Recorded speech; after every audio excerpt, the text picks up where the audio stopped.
25 জনের যে স্কোয়াডটা আমাদের সিলেকশন হয়েছে আফগানিস্তানের এগেনস্টে দুটো ম্যাচ খেলার জন্য, একটা সৌদি আরবের আভাতে খেলা হবে যেটা 21 তারিখ রয়েছে রাত্রি 12:30টায়, অর্থাৎ ডেটটা পড়ে যাবে 22 তারিখে, এবং দ্বিতীয় ম্যাচ রয়েছে 26 তারিখে যেটা হবে গুয়াহাটিতে সন্ধ্যে 7টার সময়। এই দুটো ম্যাচের জন্য আমাদের 25 জনের একটা স্কোয়াড এই মুহূর্তে সিলেকশন হয়ে গেছে, এবং যে স্কোয়াডটা হয়তো অনেককে ইমপ্রেস করতে পেরেছে, অনেককে পারেনি, এবং কোচের দুরকম চিন্তাভাবনা এখানে কিন্তু কাজ করেছে। এক হচ্ছে কিছু প্লেয়ার যারা কন্টিনিউয়াসলি ন্যাশনাল টিমের সাথে থাকছে তারা যেমন প্রায়োরিটি পেয়েছে, ঠিক তার পাশাপাশি যারা রিসেন্ট টাইমে আইএসএলে ভালো খেলছে তারাও কিন্তু প্রায়োরিটি পেয়েছে।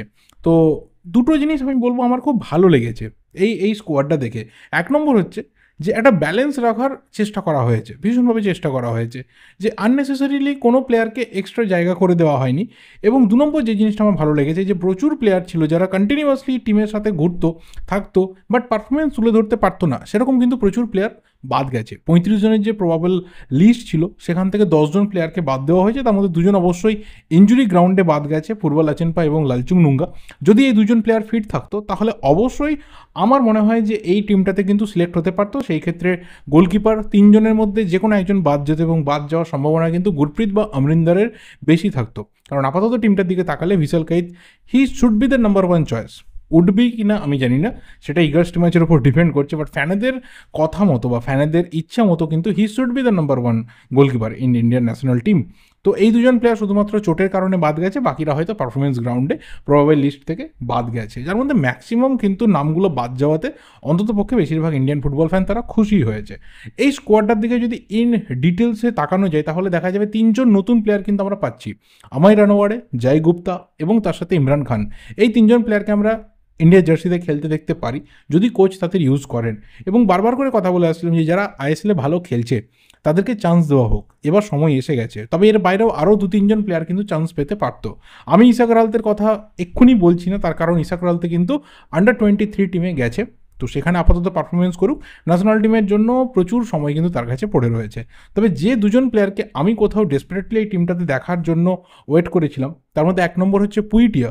অনিরুদ্ধ থাপা সিলেকশন ঠিক হয়েছে কি ভুল হয়েছে আমি সেই নিয়ে মন্তব্য করতে চাই না, কিন্তু পুইটিয়া এই টিমে থাকা দরকার ছিল, এবং অনিরুদ্ধ থাপা এবং পুইটিয়ার যদি পারফরমেন্সের ব্যালেন্স করা হয় তাহলে দেখা যাবে পুইটিয়া কিন্তু বেটার পারফরমেন্সে রয়েছে আইএসএল এর নিরিখে। কিন্তু ন্যাশনাল টিমের দিকে তাকালে দেখা যাবে যে অনিরুদ্ধ থাপা যেহেতু লং টাইম ক্যাম্পেনার, তো সেই জায়গাতে অনিরুদ্ধ থাপা সুযোগ পেয়েছে। নিশ্চিতভাবেই সে ভালো প্লেয়ার, ন্যাশনাল টিমের জার্সিতে নিজেকে প্রমাণও করেছে, বাট পুইটিয়াকে কোথাও আমি এক্সপেক্ট করেছিলাম বা আমাদের মতো অনেক ফুটবল ফ্যান এক্সপেক্ট করেছিল যে পুইটিয়া হয়তো এই টিমটাতে ব্রেক করতে পারে। বাট দ্বিতীয় যে প্লেয়ার তার সাথে আমি বলবো যে যাকে কোথাও আমরা এক্সপেক্ট করেছিলাম যে হয়তো এই টিমটাতে থাকতে পারে সেটা হচ্ছে বিপিন সিং। অনেকেই হয়তো অবাক হতে পারে, বাট বিপিন রিসেন্ট টাইমে মোটামুটি যা ফর্মে রয়েছে, কখনো বেঞ্চ থেকে স্টার্ট করেছে, কখনো ফার্স্ট 11-এ এসেছে। বিপিনের যে প্রেজেন্সটা, এই প্রেজেন্সটা কিন্তু আফগানিস্তানের মতো টিমের এগেনস্টে ভীষণভাবে দরকার, কারণ ওর মধ্যে যে স্কিল রয়েছে, ওর মধ্যে যে বল হোল্ডিংয়ের এবিলিটি রয়েছে, ও যেভাবে রান করে, ও যেভাবে বল পাস বাড়ায়, তো বিপিনকে আমি সিরিয়াসলি এই টিমটাতে মিস করবো। আমি জানি না কেন বিপিন বারবার করে ইগলস টিম আছে নজরের বাইরে চলে যান, বাট বিপিন সুযোগ পেতে পারতো এইবারে। প্রচুর প্লেয়ার রয়েছে যারা হয়তো ডিজার্ভিং ক্যান্ডিডেট হতে পারতো ন্যাশনাল টিম সিলেকশনের জন্য, তারা কিন্তু হয়নি। তো যেটা হয়নি সেটা নিয়ে লাভ নেই, সেটা বলে লাভ নেই, যেটা হয়েছে সেটা নিয়ে এবার কথা বলা দরকার। গোলকিপিং সেকশন কোনো রকম মানে চমকের কিছু নেই, এই 3 জন গোলকিপারই কন্টিনিউয়াসলি টিমের সাথে থাকছে, ভিসাল কাইত, অমরিন্দর সিং এবং গুরপ্রীত সিং সন্ধু। শুরুতেই বললাম যে ভিসাল কাইত এই টিমটার বেস্ট গোলকিপার হওয়া দরকার, স্টার্ট ম্যাক্সিমাম ক্ষেত্রে করা দরকার, বাট করবে কি না উই জাস্ট ডোন্ট নো। ডিফেন্সের ক্ষেত্রে যেটা সবচেয়ে ভালো লেগেছে যে একদিকে তো সেন্টার ব্যাক অপশনে আমরা দুজন প্লেয়ারকে ইঞ্জুরির জন্য হারিয়েছি আপাতত। সন্দেশ জিঙ্গান তো লং টাইম বাইরে, আর লালচুং নুঙ্গাও কিন্তু ডার্বির দিনকে চোট পেয়েছিল, তো সেই চোটের জন্য কিন্তু ন্যাশনাল টিম থেকে সে ছিটকে গেছে। বাকি যে ডিফেন্স লাইনটা রয়েছে সেই ডিফেন্স লাইনে সিনিয়র, এক্সপিরিয়েন্সড এবং অবশ্যই তার সাথে ইয়াং প্লেয়ার প্রত্যেকটার মিসেল কিন্তু রয়েছে। যদি রাইট ব্যাক অপশনের কথা বলি তাহলে সেখানে নিখিল পূজারি রয়েছে, আমাই রানাওয়াড়ে রয়েছে, কারণ রাহুল ভেকে এবং শুভাশিস বোস এই দুজনকে আমি সেন্টার ব্যাক হিসেবে কনসিডার করে ভিডিওটা আজকে বানাচ্ছি, এবং হয়তো এই দুজনকে সেন্টার ব্যাক কনসিডার করে ইগর্স টিমাচও তিনি টিম বানিয়েছেন। দুজন লেফট ব্যাক অপশনে কিন্তু অবশ্যই আকাশ মিশ্রা, তার ব্যাকআপ হিসেবে জয় গুপ্তা। যে কোনো দিন যে কোনো মুহূর্তে যে কেউ ফার্স্ট 11-এ আসার মতো ক্ষমতা রাখে, এবং সেন্টার ব্যাক অপশনে অবশ্যই আনোয়ার আলী অনেক দিন পর ফিরে আসছে ন্যাশনাল টিমে, তার সাথে মেহতাব সিং রয়েছে, এবং অবশ্যই দুজন সিনিয়র প্লেয়ার রাহুল ভেকে এবং শুভাশিস বোসের মতো প্লেয়াররা কিন্তু থাকছে। তো আনোয়ার আলীর পার্টনার কে হয় সেটা তো অবশ্যই যখন বেস্ট 11 আমার প্রেডিকশন করবো সেটা তখন আসছি। মিডফিল্ডের দিকে যদি তাকানো যায় তাহলে ডিফেন্সিভ মিডফিল্ডের জন্য কিন্তু জিকসনের ফিরে আসাটা ভীষণভাবে টিমকে বুস্ট করবে। সেই জায়গাতে দীপক টাংরি, আপুইয়া, সুরেশ তারা প্রত্যেকেই রয়েছে, জিকসনকে ইনক্লুড করা হয়েছে, যেটা ভীষণভাবে টিমে কিন্তু ব্যালেন্স তৈরি করে দিল। সেন্ট্রাল বা অ্যাটাকিং মিডফিল্ডে অবশ্যই ব্রেন্ডন বা সাহাল তো নিশ্চিতভাবেই টপ চয়েস হিসেবে থাকবে, বাট তার পাশাপাশি কিন্তু অনিরুদ্ধ থাপাও থাকছে। থাপার রোলটা ভীষণভাবে কিন্তু ভাইটাল হতে পারে যদি তাকে আফগানিস্তানের এগেনস্টে অন্ততপক্ষে অ্যাওয়ে ম্যাচেও হোল্ডিং মিডফিল্ডার হিসাবে এগারোটি ম্যাচ তিনি ইউজ করেন, তাহলে থাপার রোলটা কিন্তু ভীষণভাবে ডিসাইসিভ হতে চলেছে বল বাড়ানোর ক্ষেত্রে এবং মাঝমাঠে বল স্ন্যাচিং করার ক্ষেত্রে। এবং তার পাশাপাশি উইঙ্গার হিসেবে কিন্তু লিস্টন রয়েছে, মহেশ রয়েছে, ইমরান রয়েছে, ছাংতের মতো প্লেয়াররা রয়েছে, এবং ফরওয়ার্ড সেকশনে অবশ্যই সেন্টার ফরওয়ার্ড হিসেবে সুনীল ছেত্রী, মনবীর সিং এবং বিক্রম প্রতাপ তারা কিন্তু রয়েছে। এবার এই যে টিমটা, এই টিমের মধ্যে যে জিনিসটা আমি শুরুতেই বললাম যে সব থেকে যেটা আমার ভালো লেগেছে, যে টিমে কিন্তু একটা পারফেক্ট ব্যালেন্স ক্রিয়েট করা হয়েছে। তুমি প্রত্যেকটা পজিশনের দিকে তাকাও, সেখানে এমন কিছু প্লেয়াররা সিলেক্টেড হয়েছে যারা যে কোনো দিন যে কোনো মুহূর্তে এই দুটো ম্যাচে কিন্তু ফার্স্ট 11-এ আসতে পারে। মানে আমি এমন একটা টিম নিয়ে গেলাম বা এমন একটা টিম ঘরের মাঠেও আমি রাখলাম যে টিমটা থেকে আমার ফার্স্ট 11 চয়েস করাটা ভীষণভাবে ইজি। এবার প্লেয়াররা তো অপশনস দিয়ে দেয়, প্লেয়াররা ভালো খেলছে, তারা কোচকে অপশনসও দিচ্ছে যে দেখো ভাই তুমি যাকে খুশি চয়েস করো, আমরা কিন্তু মাঠে গিয়ে খেলবো। বাট কোচের যে স্ট্র্যাটেজি থাকে, কোচের যে কোথাও ট্যাকটিক্সগুলো থাকে বা কোচের যে ফরমেশনস থাকে, সেটা নিয়ে আমরা বারবার কথা বলেছি যে সেটা কি আদৌ এই যে টিম তিনি পেয়েছেন, এই টিমকে পাওয়ার পরেও প্রপার ওয়েতে এগোচ্ছে? তো সেখানে সবচেয়ে বড় প্রশ্নটা কিন্তু থেকে যায়। তো দেখা যাক, আফগানিস্তানের এগেনস্টে আওয়াতে প্রথম ম্যাচ রয়েছে, সেই ম্যাচটা ভীষণভাবে ভাইটাল হবে, যেহেতু আউট অফ ফর্ম খেলতে হচ্ছে এবং আফগানিস্তান খুব আহামরি টিম কিন্তু সিলেক্ট করেনি, বাট তারপরে ওরা ফিজিক্যাল ফুটবল খেলে, ওদের প্লেয়ারদের হাইট বা ফিজিক কোয়ালিটি আমাদের প্লেয়ারদের থেকে অনেক বেটার। তো ওরা কিছুটা ফিজিক্যাল ফুটবল খেলবে, গোল করার চান্স অনেক বেশি করে ক্রিয়েট করতে হবে এবং গোল ম্যাক্সিমামটা কনভার্ট করতে হবে, সেটা করার মতো অবস্থায় কিন্তু আপাতত আমাদের স্কোরাররা রয়েছে।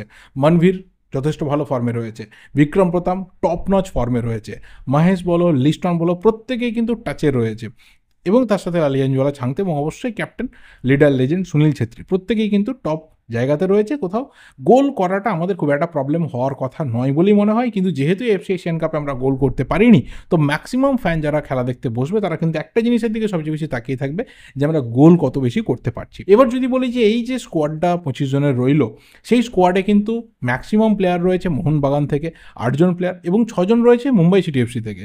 তো 25 জনের মধ্যে 14 জন প্লেয়ারই কিন্তু এই দুটো টিম থেকে। তো বোঝাই যায় যে অ্যাকচুয়ালি ওই দুটো টিমের ডেপথ কী লেভেলে রয়েছে এবং এই দুটো টিমের আপাতত প্লেয়ার পুলস কী রয়েছে। এবং 4 জন প্লেয়ার রয়েছে বিএফসি থেকে, মানে বেঙ্গালুরু থেকে, 2 জন করে প্লেয়ার রয়েছে গোয়া এবং ওড়িশা থেকে, এবং 1 জন করে প্লেয়ার কিন্তু রয়েছে কেরালা, ইস্টবেঙ্গল এবং জামশেদপুর থেকে। আর যদি বলি যে বেস্ট 11 কী হতে পারে এই 25 জনের স্কোয়াড থেকে, তাহলে অবশ্যই আমার মতে অন্তত গোলে ভিসল কাইতে স্টার্ট করা দরকার। কোচ করাবেন কিনা কোচের ব্যাপার। যদি 4 ব্যাক সিস্টেমে যায় তাহলে রাইট ব্যাকে আপাতত নিখিল পূজারি এবং আমাই রানাওয়ারের ফর্মের যদি কম্প্যারিজন করা হয় তাহলে অবশ্যই আমাই রানাওয়ারে কিন্তু আইএসএলের ফর্ম ওয়াইজ এগিয়ে থাকবে। কিন্তু যেহেতু ন্যাশনাল টিমের যে কম্বিনেশন রয়েছে সেটাকে খুব রাতারাতি 11টি ম্যাচ ভাঙতে চাইবেন না, তাহলে সেই জায়গাতে হয়তো আমরা শুরু থেকে নিখিল পূজারিকে খেলতে দেখতে পারি। 2 জন সেন্টার ব্যাকে অবশ্যই আনোয়ার আলীর সাথে কিন্তু শুভাশিস বোস এগিয়ে থাকবে, বাট আমরা বারবার দেখেছি যে শুভাশিসের থেকে রাহুল ভেগেকে অনেক বেশি করে প্রায়োরিটি কিন্তু 11টি ম্যাচ তিনি দিয়ে থাকেন। বাট যদি আনোয়ার আলীর সাথে শুভাশিস বোস হয় তাহলে অলরেডি ক্লাব ফুটবলে তাদের একটা কম্বিনেশন তৈরি হয়ে রয়েছে। সন্দেশ জিঙ্গান থাকলে এই জায়গাটা কোনো মানে প্রশ্নের জায়গাতেই থাকতো না, আনোয়ার এবং সন্দেশই স্টার্ট করতো। বাট যেহেতু নেই, তো ফিজিক এবং কোয়ালিটি দুদিকটা মাথায় রাখলে কিন্তু আনোয়ারের পাশে আমি শুভাশিসকেই এক্সপেক্ট করছি দেখার জন্য। লেফট ব্যাক পজিশনে আকাশ মিশ্রা এগিয়ে থাকবে, জয় গুপ্তা ডিসেন্ট একজন লেফট ব্যাক, খুবই হাই কোয়ালিটির হাইলি ট্যালেন্টেড একজন লেফট ব্যাক। বাট আকাশের যা ফর্ম রয়েছে এবং ন্যাশনাল টিমের জার্সিতে ওর যা ফর্ম রয়েছে সেটা কোথাও জায়গায় কিন্তু বেঞ্চে রাখতেই সক্ষম হয়ে যাবে। 2 জন ডিফেন্সিভ মিডফিল্ড অপশনে অবশ্যই দীপক টাংরির সাথে কিন্তু আপুইয়া রালতে। দীপক যেমন পুরোপুরি একটা ডিস্ট্রাকটিভ ফুটবল খেলে, মাঝ মাঠে একটা পুরো প্রপার যে ব্লকিং জোনটা হোল্ড করে, সেই জায়গাটা ওর জন্য ভীষণভাবে দরকার, এবং আপুইয়া অনেক বেশি অ্যাডভান্স তখন খেলতে সুযোগ পায়, এটা ভীষণভাবে দরকার। অ্যাটাকিং মিডফিল্ডে কিন্তু 3টে অপশনস রয়েছে, সাহাল আব্দুল সামাদ, ব্রেন্ডন এবং অবশ্যই অনিরুদ্ধ থাপা। কাকে ইউজ করেন অ্যাকচুয়ালি, কীভাবে স্ট্র্যাটেজি সাজাচ্ছেন ইগলস ম্যাচ, তার উপরে কিন্তু অ্যাটাকিং মিডফিল্ডারটা ডিপেন্ড করবে। যদি তিনি মনে করেন যে শুরু থেকে আমি একটু বলকে হোল্ড করে খেলবো, একটু মাঝমাঠটা জ্যাম করে রাখবো, তাহলে হয়তো অনিরুদ্ধ থাপা আসতে পারে। আর যদি তার মনে হয় যে না আমার শুরু থেকে ক্রিয়েটিভিটি লাগবে, শুরু থেকে আমি অপোনেন্টের বক্সের ওপরই বেশি প্রেশার ক্রিয়েট করতে চাইবো, তাহলে Sahal Abdul Samad could be the first choice. এবং সেকেন্ড চয়েস অ্যাটাকিং মিডফিল্ডার হিসেবে অবশ্যই ব্র্যান্ডন ফার্নান্ডেজ। যদি আমি বলি তাহলে অবশ্যই আপুইয়া এবং দীপক টাংরির ওপরে আমি সাহাল আব্দুল সামাদকে দেখার জন্য এক্সপেকটেশন রাখছি। দেখা যাক সেটা হয় কিনা। এবং যদি ফরওয়ার্ডের কথা বলি তাহলে সেখানে অবশ্যই ডান দিক থেকে মনভীর, বাঁ দিক থেকে মহেশ এবং সেন্টার ফরওয়ার্ডে বিক্রম প্রতাপ। এটা আমার মতে বেস্ট ফরওয়ার্ড লাইন আপ। এবং যে 11 জন প্লেয়ারের কথা বললাম সেই 11 জনের বাইরে কিন্তু অন্য যে কোনো প্লেয়ারও ফার্স্ট ইলেভেনে আসার মতো দাবিদার হয়ে উঠতে পারে, যেহেতু এই টিমটাতে সেই প্রপার ব্যালেন্সটা রয়েছে প্রত্যেকটা পজিশনে। ইচ অ্যান্ড এভরি পজিশনে কিন্তু সেই কোয়ালিটি ব্যাকআপ অপশন কোচের হাতে রয়েছে, যেটা তিনি ইজিলি ইউজ করতে পারবেন এবং যার ফল কোথাও আমরা এই দুটো ম্যাচ থেকে তোলার চেষ্টা অবশ্যই করব। দুটো ম্যাচ থেকে অন্য কিছু না, জাস্ট 3-6 পয়েন্ট এক্সপেক্ট করছি। টিম ডিজার্ভ করে এবং অবশ্যই তার পাশাপাশি একটা ভালো গোল ডিফারেন্সে যেন দুটো ম্যাচ আমরা জিততে পারি। অ্যাটলিস্ট 3 বা 4 গোলের ব্যবধানে যদি আমরা জিততে পারি তাহলে কুয়েতের থেকে একটু বেটার জায়গাতে আমরা থাকতে পারবো। এবং অবশ্যই কুয়েতের সাথে ঘরের মাঠে যে ম্যাচ রয়েছে সেই ম্যাচটাও কিন্তু ভীষণভাবে একটা ডিসাইসিভ ম্যাচ হতে চলেছে আমাদের পরবর্তী রাউন্ডে যাওয়ার ক্ষেত্রে বা সরাসরি এএফসি এশিয়ান কাপ 2027 কোয়ালিফাইংয়ের ক্ষেত্রে। সো যাই হোক, এবার তোমাদের যা যা ওপিনিয়ন্স রয়েছে তোমরা শেয়ার করতে থাকো। তোমরা টিম নিয়ে কী ভাবছো, বেস্ট 11 তোমাদের মতে কী হতে পারে সব কিছু কমেন্ট করে জানিও। আর কোন কোন প্লেয়ারকে তোমরা ন্যাশনাল টিমের জার্সিতে মিস করতে চলেছো সেটাও কিন্তু কমেন্ট করে জানিও। এই ভিডিওটা ভালো লাগলে লাইক করো, শেয়ার করো। দেখা হবে পরের ভিডিওতে। ততক্ষণ অবধি চ্যানেলটা সাবস্ক্রাইব করে দিও যদি নতুন হয়ে থাকো। Thank you and good bye.